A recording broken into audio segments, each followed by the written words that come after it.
Hello, and thank you for joining me today on Loyal World Info. Another day of the globe spinning, another day of global news to digest.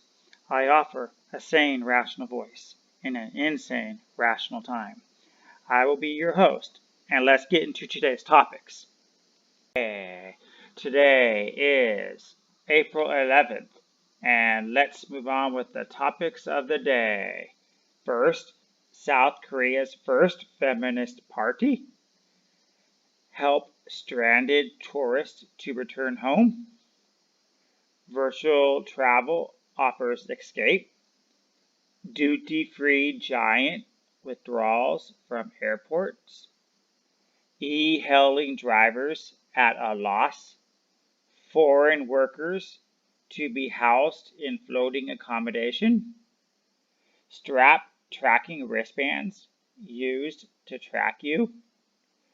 Prisoners, current issues and possible blessing. Good deed, someone's best friend return. And working from home podcast design. Stay tuned. Now let's get into these stories. So let's move into the first story of the day. This story came from the Taipei Times newspaper, Taiwan, but it's about South Korea. South Korea's first feminist party runs for elections.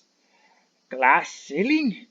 The Women's Party has a tough battle ahead in a socially traditional and patriarchal society in which women make up just 17% of assembly members. South Korea is regularly ranked lowest in the developed world for gender equality, but for the first time, a feminist party is seeking parliamentary seats at Wednesday's election, accusing the political establishment of having failed women. The Women's Party was founded last month on International Women's Day on the back of a surge of anger over the nation's spy cam porn epidemic and other crimes, and against backdrop of an enduring pay gap and employment and childcare issue. However, it has a mountain to climb. It has put forward 4 candidates in a proportional representation section of the vote and will need 3% of the popular vote to secure a single seat. I had signed petitions and participated in rallying against the sexual violence against women, but realized it wasn't going to work. So I've decided to go to the National Assembly, said Kim Joo-hee, one of the 4 who, at 25, is among the youngest candidates in the whole election. The party has about 10,000 members. About 3/4 of them are in their 20s, and Kim said she will never marry nor have children in her effort to fight patriarchy.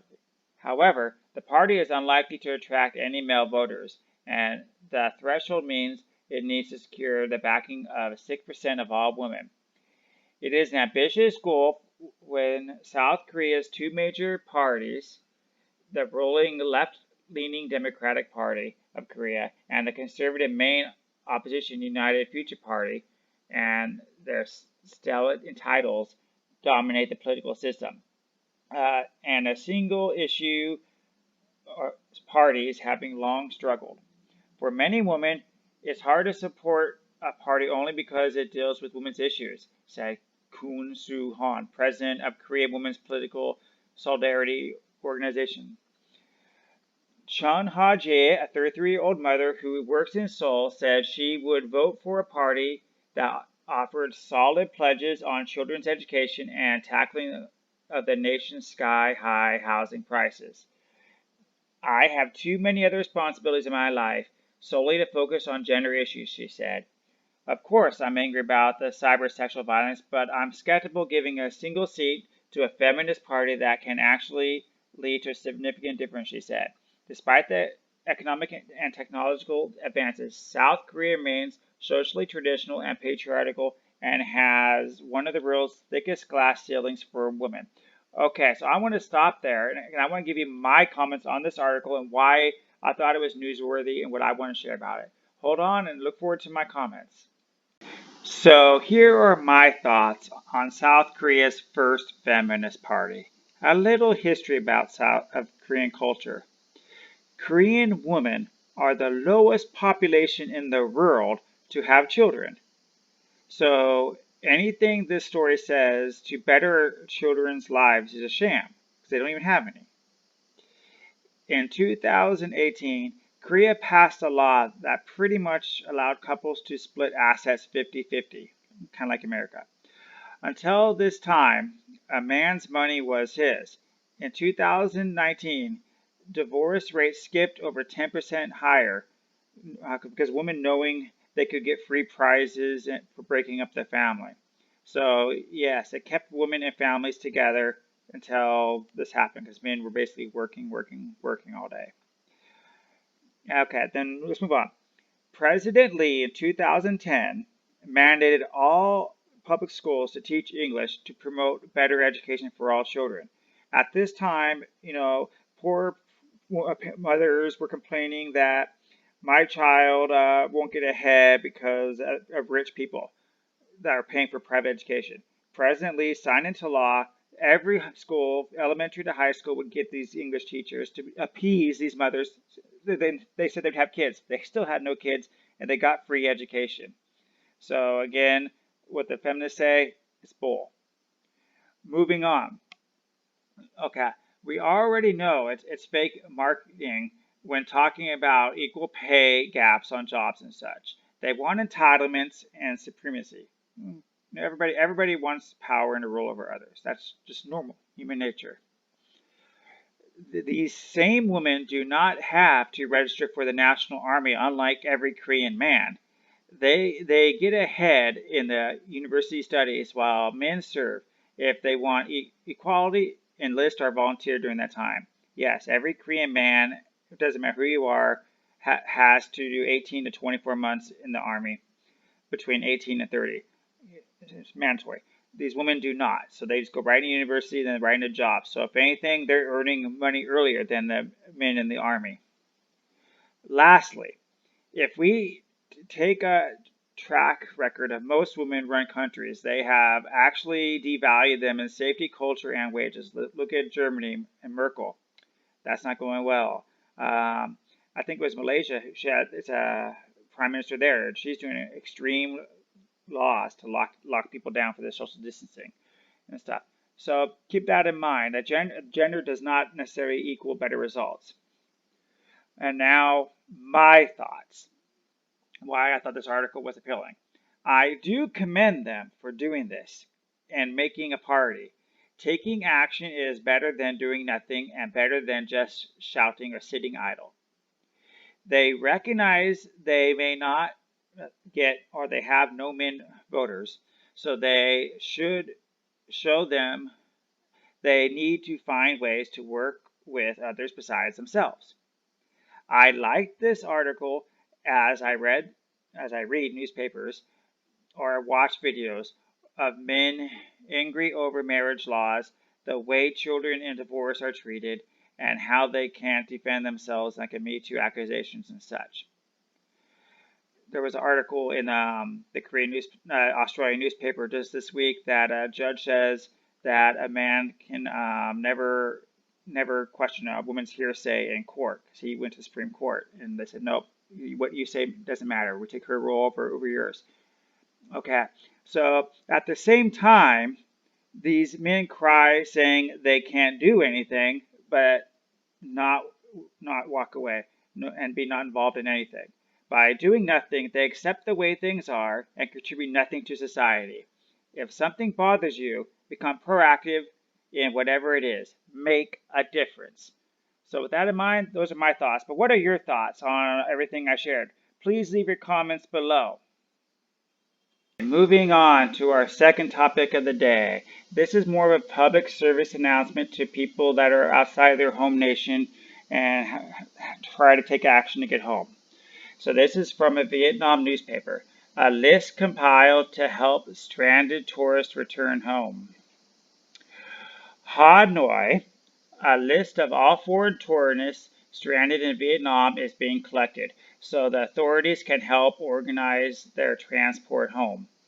There have been cases of cross-infections caused by visitors traveling around the country unaware they were carrying the COVID-19. These include a 64-year-old Swedish man who went to a number of tourist destinations and then later tested positive for the coronavirus. Now, the government has asked the relative ministers to gather information about all foreigners stuck here and work closely with the embassies and consulates, which that is a small embassy, to arrange their safe passage home. The total number of people affected must be presented to the ministry by April 16th. Wow, next week.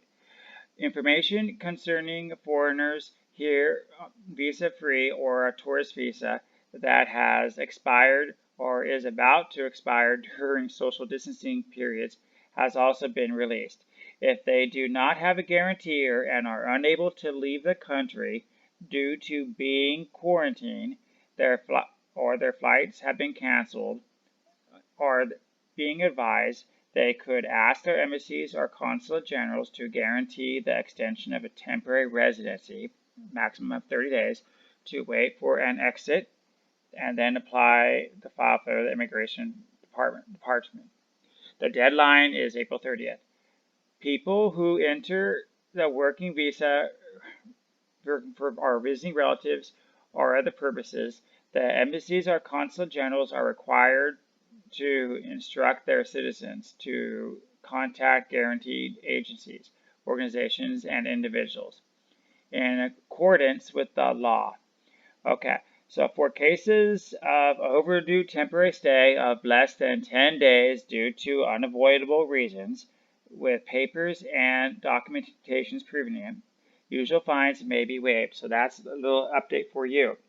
Now, it's kind of interesting that Vietnam is kind of on top of this. At first, when I visited Vietnam and Korea recently, and even past over the years, I always found it interesting that if I registered an apartment, I had to give my registration card or my passport to the hotel, to the landlord, and then they would give it to the local official, and they would always keep track of where I am. I was even fined once for moving apartments just literally across the street upon my employer's request, and they charged me $100 for breaking the law, not informing them that I actually moved within 30 days. And my employer was shocked, but he knew the law, and I did it. So everybody should remember, you should have a backup plan. Do not wait for somebody to help you. Be proactive, take action, do some research, and I want you to get home safely. What backup plans have you made? What is your government doing to help people get home? Do you have any advice for people? Please share your thoughts below. I'd be interested in hearing. Moving on to our next article of the day, virtual travel offers escape during quarantine. You know, a week or two ago, Vietnam was saying when people flew into Vietnam, there'd be a mandatory 14-day quarantine. This started going on to many other countries like Korea and so forth. So I kind of jokingly put this thing on Facebook. If I was really rich, I would take advantage of this, and I would put virtual reality headsets in quarantine centers, because people have flown into your country, but they are stuck in a hotel or whatever. So if you put these headsets in, they can still see your country, be entertained, and you, as the entrepreneur, could be rich. But again, I was the person, I don't have the capital, and I also know VR headsets are expensive, and they really have had a hard time breaking into the market. So this article today caught me by surprise. So it's kind of a short, but basically it's going to say that virtual reality headsets are now being used to travel, since traveling itself cannot be done easily. So let's read. While the COVID-19 pandemic has shut down vacation plans for people around the world, it cannot stop the desire to travel. Virtual reality is stepping in as people seek new ways to go out and explore the world from the safety of their homes. Major telecommunication companies in Korea, including SK and KT and LG, offer VR services that include travel content as people quarantine themselves indoors. The companies saw a sharp rise in the use of the VR headsets. I also think, I know Steam does, but I think PlayStation has VR headsets too. I wonder if both of them are going to take advantage of this new market. SKT reported a 41% increase in the VR travel content using their VR app and Jump VR this month on March company January. KT thinks its popularity is due to the availability of VR to provide use with a realistic experience if they were visiting the tourist attractions. Yeah, and if you remember, I also mentioned in a different video that yes, like Disneyland is closed, but why can't they do a VR walking through Small Town or Wonderland or the Pirates of the Caribbean ride or whatever? I think there's many opportunities for people to do, Disney or whoever could sell these and still generate money. But Disney rather lose $13 million a day for Disneyland. Okay, the top travel content was I'm going to see the sun.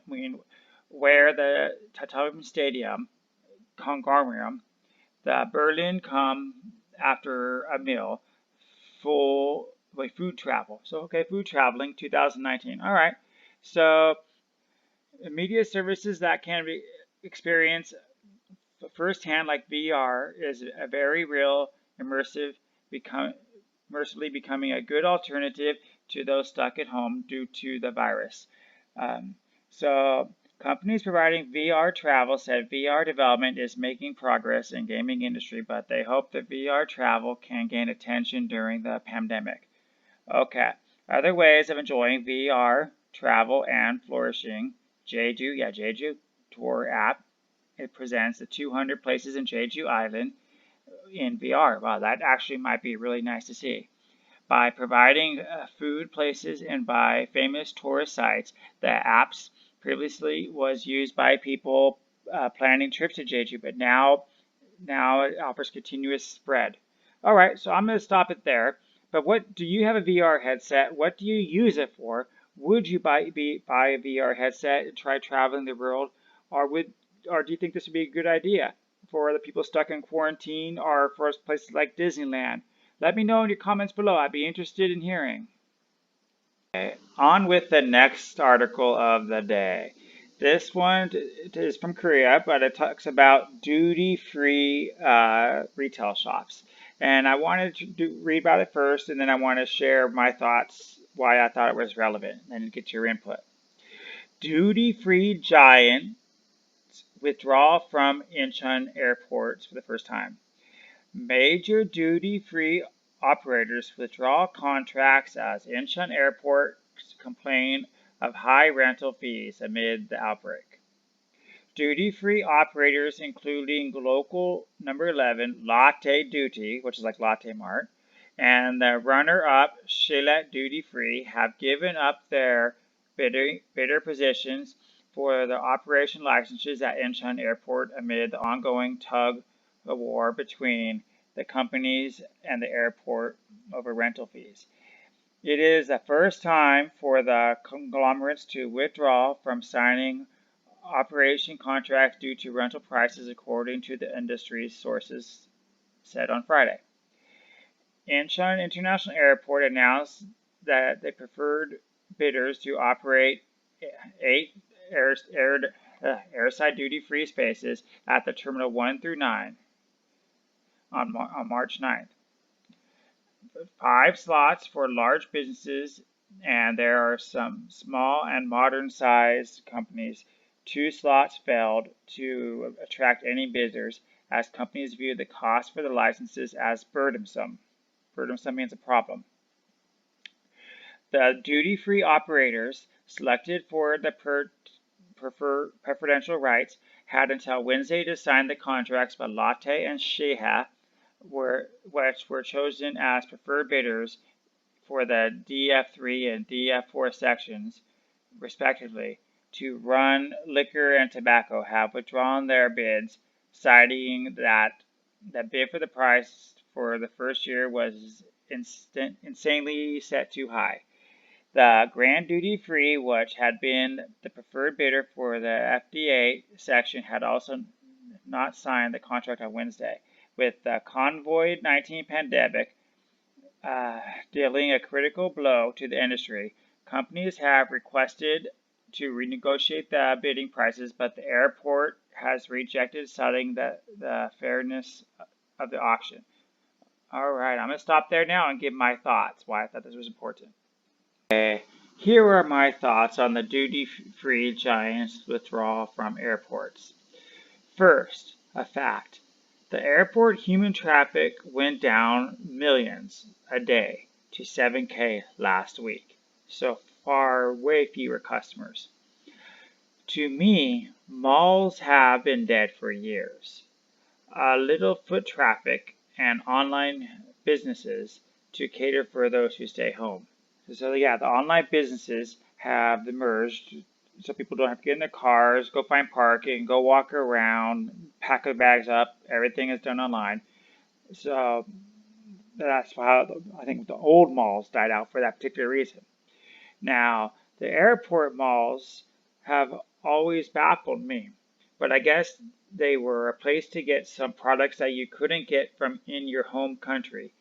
Due to people flying in, they had more foot traffic than old traditional malls. So yeah, so people coming from Taiwan to Singapore to Korea to Vietnam, it was good. I'm from America, and if I fly from New York to California, there's no real specialty in these duty-free shops. So that's why until I became an international traveler, they really didn't affect me. But in America, they always try to have better profits, generate more money every quarter after quarter after quarter. They want to always inflate the prices of things, and they try to justify it.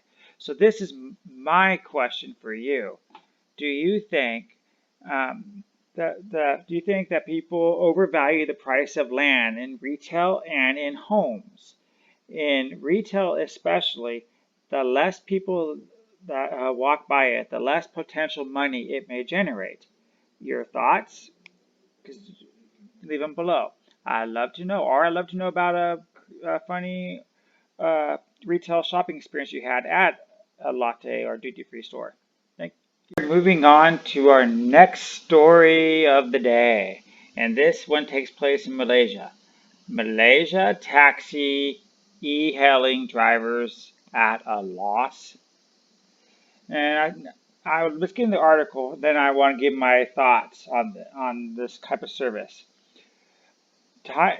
Times are hard, not worth it. There is a sentiment of most taxis and e-hailing drivers in the Kong Valley since the start of the movement to control order last month, so the lockdown. Finding it is so hard to make ends meet. The drivers are unsure what to do.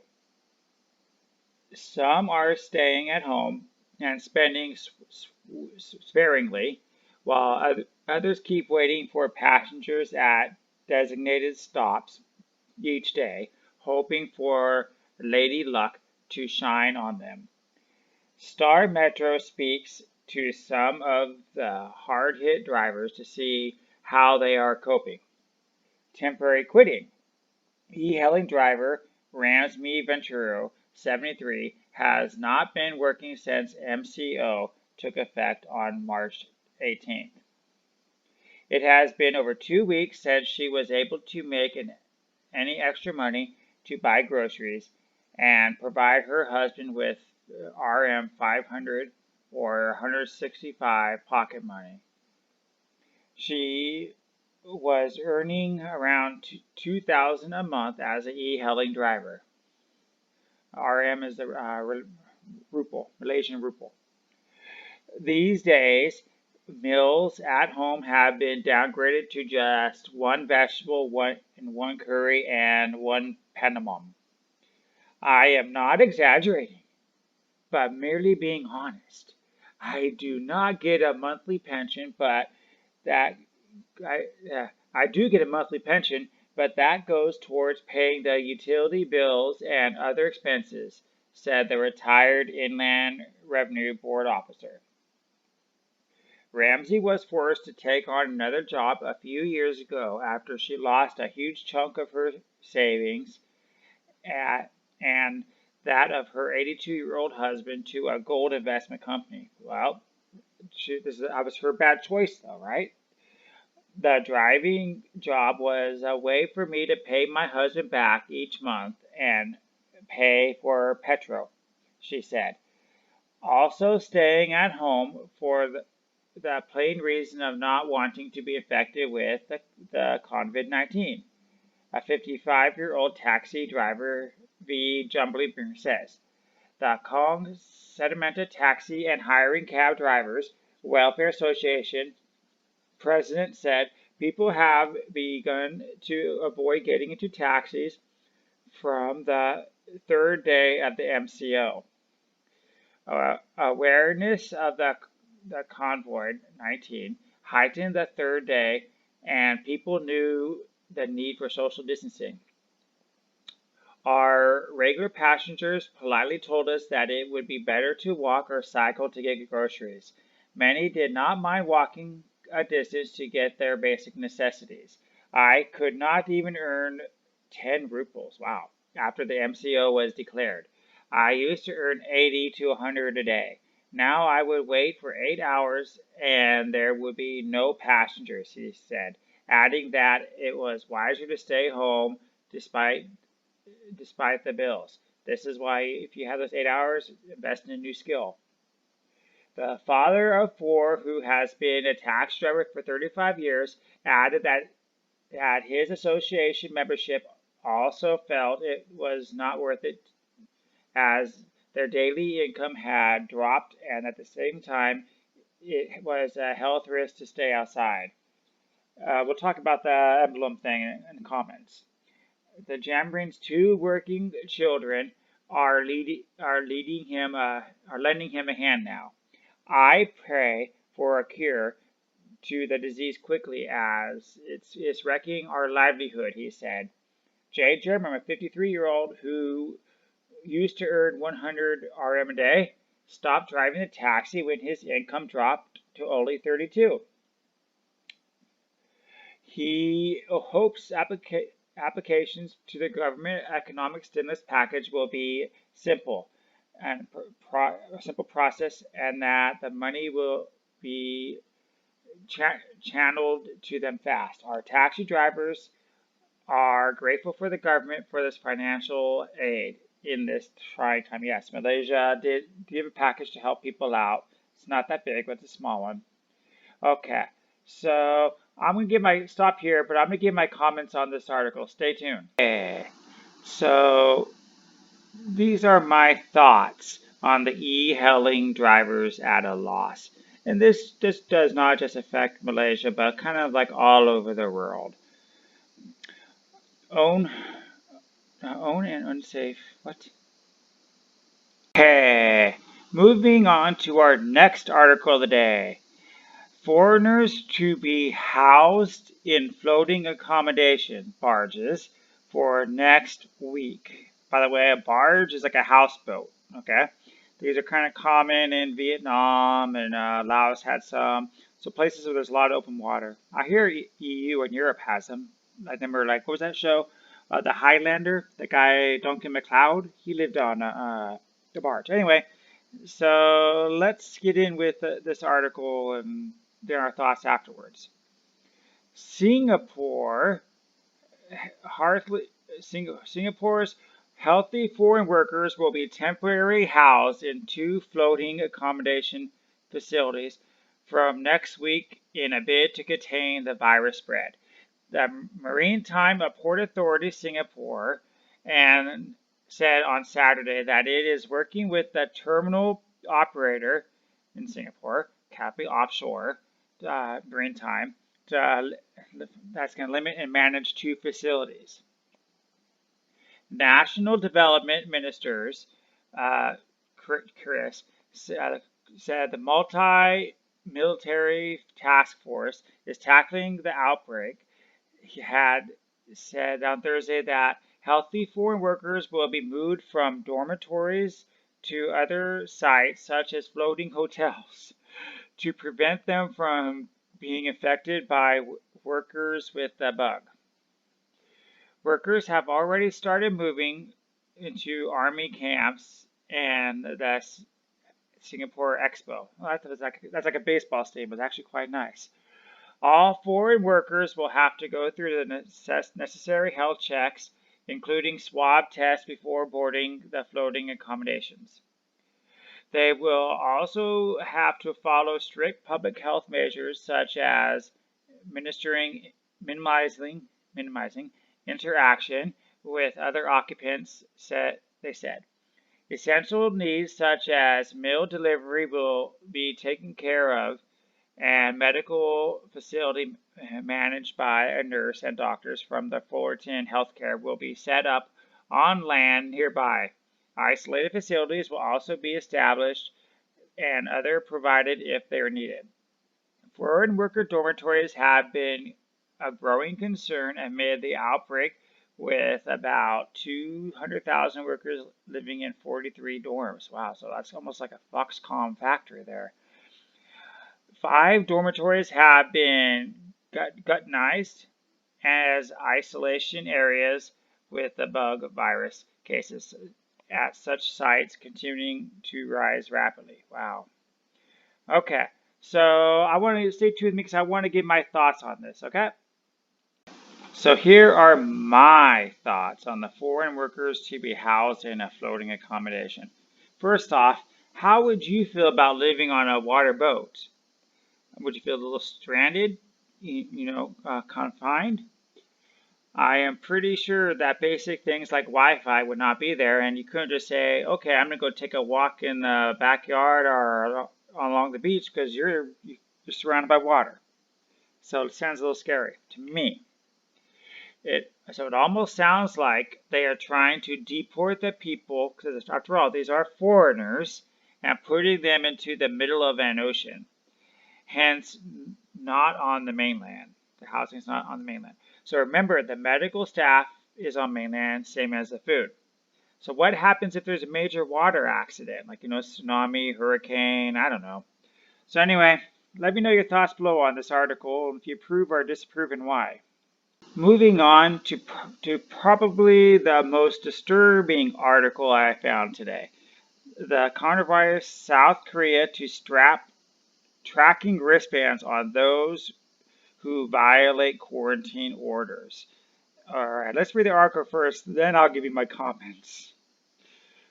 Seoul, South Korea, on Saturday, April 11th, said people who violate quarantine orders will be required to wear tracking wristbands.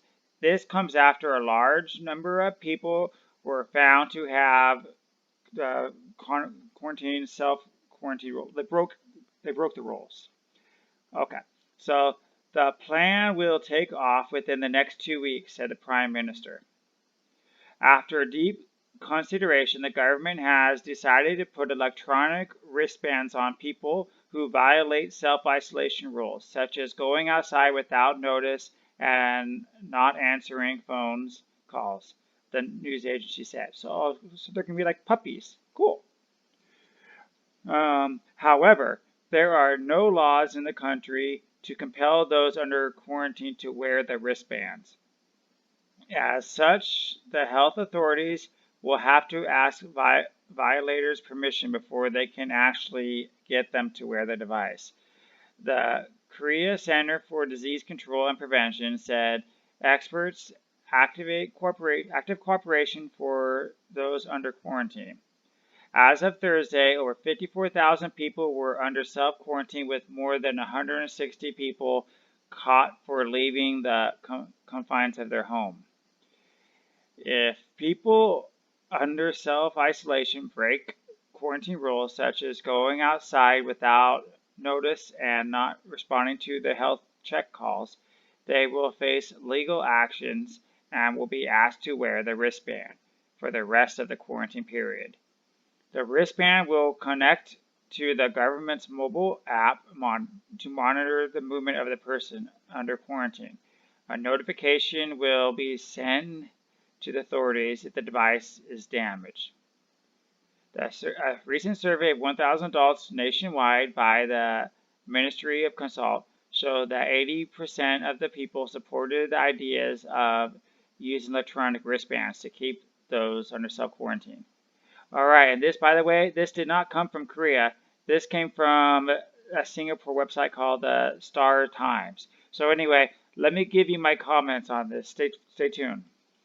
So my thoughts on the strap tracking wristbands used to track you. Okay, first, this is not mandatory, but voluntary. But that could change at a later date.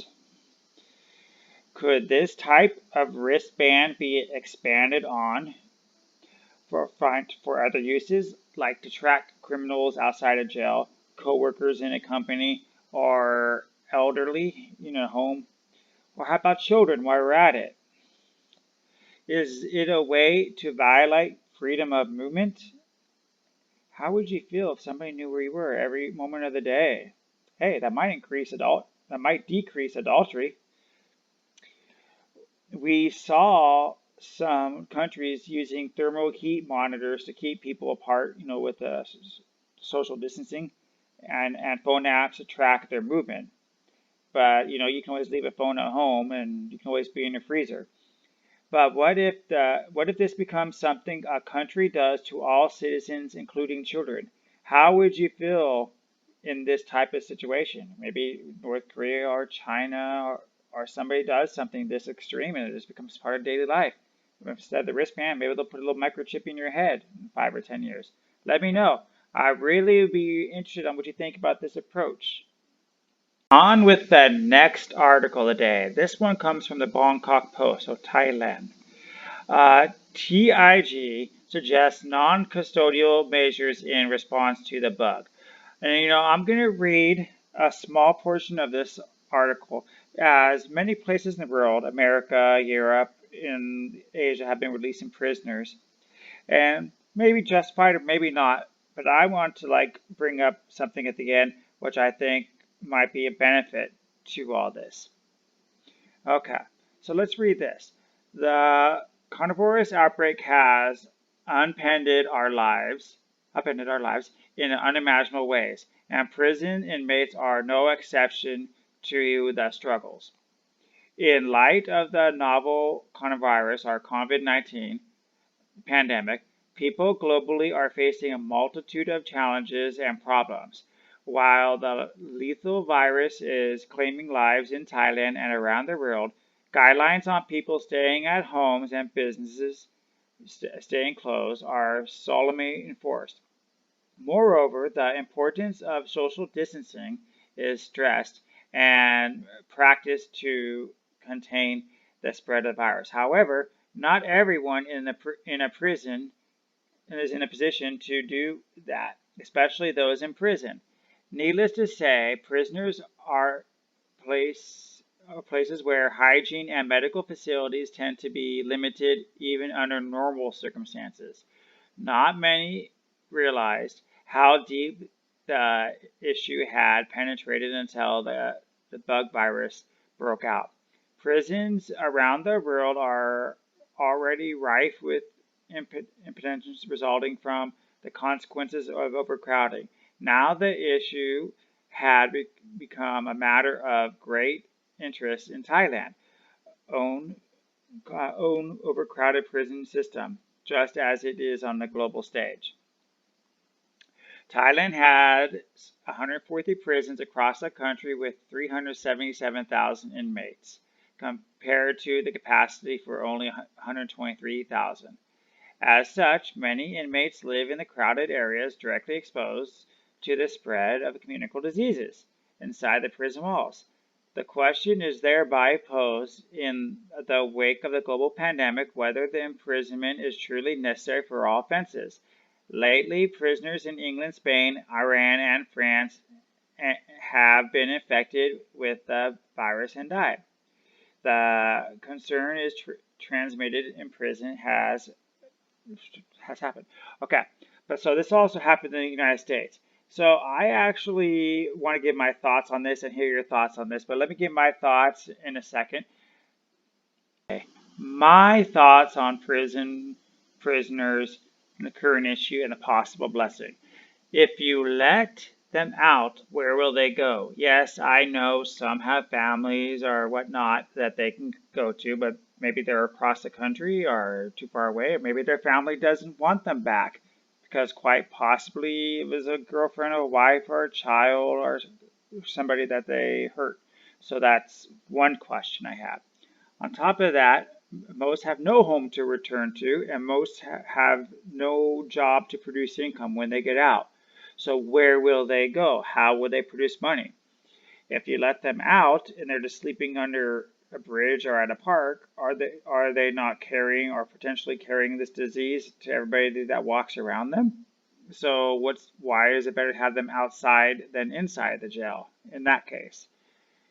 If they are homeless, so they're walking, so they may be walking the street. If they are in jail and they get sick and or die, is it our right to save them or let nature take its course? Maybe this is an incentive, to be better, well behaved in society. I'm not saying I totally agree with prisons, this or that, but prison's a scary place and you don't want to go there. So do what you can to stay out of prison. Now, I did say there was probably a blessing in all of this. On the plus side, if we're talking about violence, most violence against men is rape.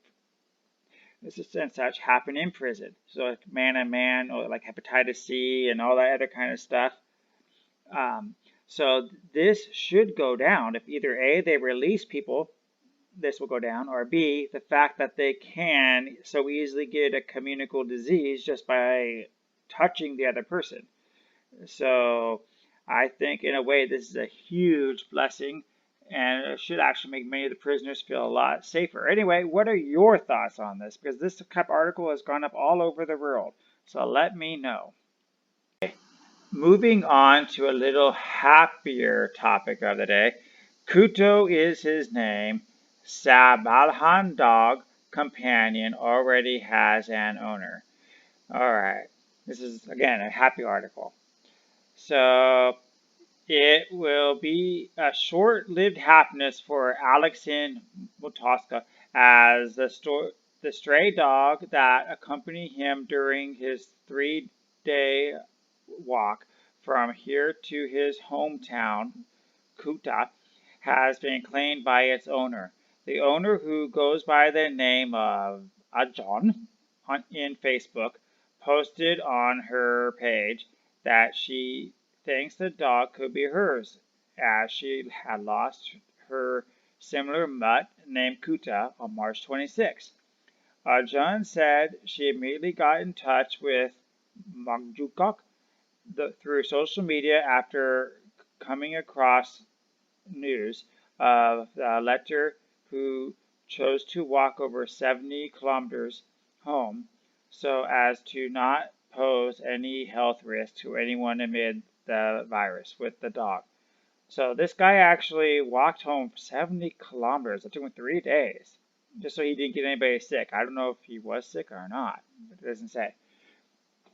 Marguk, who has since spoken to Ajung, said plans have been made to make a reunion with the real owners. The owners said they would come here and collect him after the Movement Control Order, MCO, he said, when it's finished. Yeah, MCO, this is Singapore, so they can't really go outside their home except for basic needs like eating and hospitals. He said, though, he feels sad that he has to part with Huakua. He knows it's for the best, as he could leave any time and continue his work overseas. Malguk said he had been traveling a lot while working along the way, and who knows how soon he will pack up and leave his hometown again. So it's bittersweet for me, but for now, as long as Hawaku is still with me, I will cherish our time together and take good care of him, he said. Joan on her Facebook page said that her and her husband have been taking care of Kuto since before Chinese New Year. That time he was a stray dog, but loved hanging around at our shop, so we decided to care for him, she said. She said when they first got Kuto, he was infected with fleas, and they did all they could to treat him and gave him medication and washed him clean. So again, this was a nice article about this dog was separated at least 70 kilometers, maybe more, definitely one city to another, and then they found their owner, and the owner even they decided to give the dog back. So good communication, good heartwarming story. Man's best friend goes home. Do you have any heartwarming stories like this about your pet or whatnot? Let me know below. On to our last article of the day. This was something that kind of came up as an ad. I guess it's partially where I make my podcast through. But I thought this was relevant because many people are out of work right now, and it is a hot time to try to start up a podcast. Or if you cannot do a podcast, you can do the artwork and then sell it to people who want to do the talking while you do the creative work. So I'm going to read a little bit of it, just to explain it to you, and then always in the future I will try to find things people can do at home to generate revenue. Let me know what you think. How to design stunning podcast covers arts that stand out on the Apple iPodcast. While an excellent episode content should always be the focus of your podcast cover art is the first thing new listeners will see in the Apple Podcast or social media. These 10 tips could help you get an ultimate guide.